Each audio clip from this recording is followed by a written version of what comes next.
The main point that St. Luke, the author of these Gospels, wants to make is that the man, Jesus Christ, is God.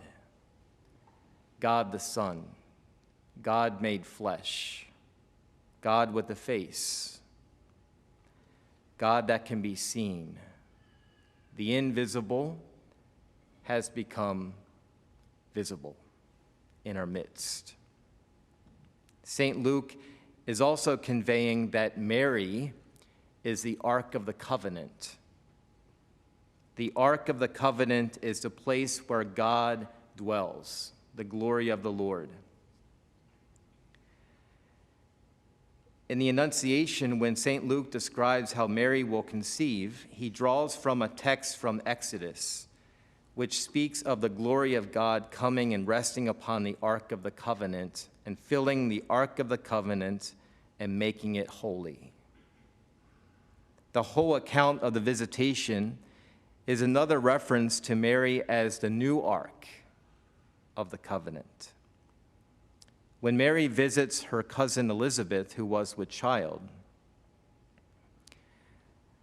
the presentation account, the old man Simeon comes to the temple, and as the gospel text says, the Holy Spirit was upon him, and it had been revealed to him by the Holy Spirit that he should not see death before he had seen the Christ of the Lord.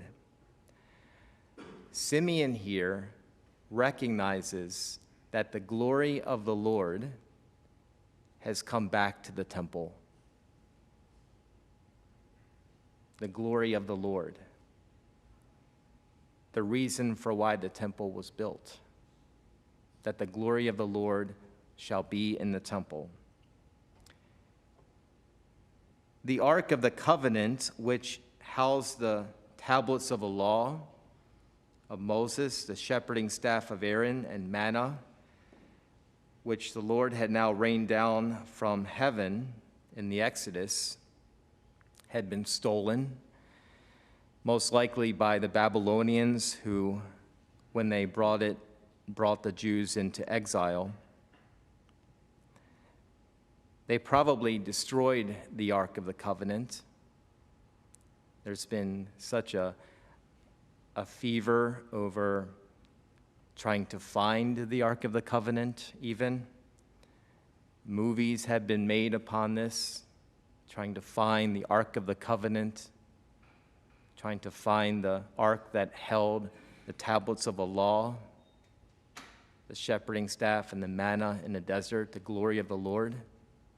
But in reality, even if the Ark of the Covenant itself has been destroyed and hidden, Mary is the new ark. The Ark of the Covenant, the search of the ark for the Ark of the Covenant is over. Mary is the Ark of the Covenant, the one who holds and brings to us the glory of God, possessing in her womb the Word made flesh, the splendor of the Father, the Shepherd King. So the Holy of Holies in the temple was empty.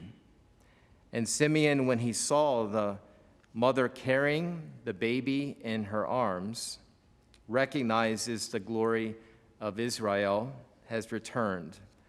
The glory meaning the presence of God, the mysterious presence in his temple. And Simeon says again, Lord, now let your servant go in peace, that your word has been fulfilled. My own eyes have seen the salvation which you have prepared in the sight of every people, a light to reveal you to the nations and the glory of your people Israel. Again, the glory of the Lord has come back to the temple. Mary, the Ark of the Covenant, ushering in her son. Again, not manna, not the shepherd's staff, and not the tablets of the law, but the Word made flesh in her womb, in her arms even. Mary is the new ark carrying the glory of the Lord into the temple, presenting him to Simeon. And this biblical image tells us a very important truth about the Mother of God. It tells us that whenever we go to her with childlike love and devotion, she can do nothing but present us to the glory of the Father. She presents us just as she did her divine Son. She comes in as a mother, and she presents us to the glory of the Father. She is the tabernacle, par excellence of the most holy Trinity. She is the ark of the new covenant, the true ark of the covenant.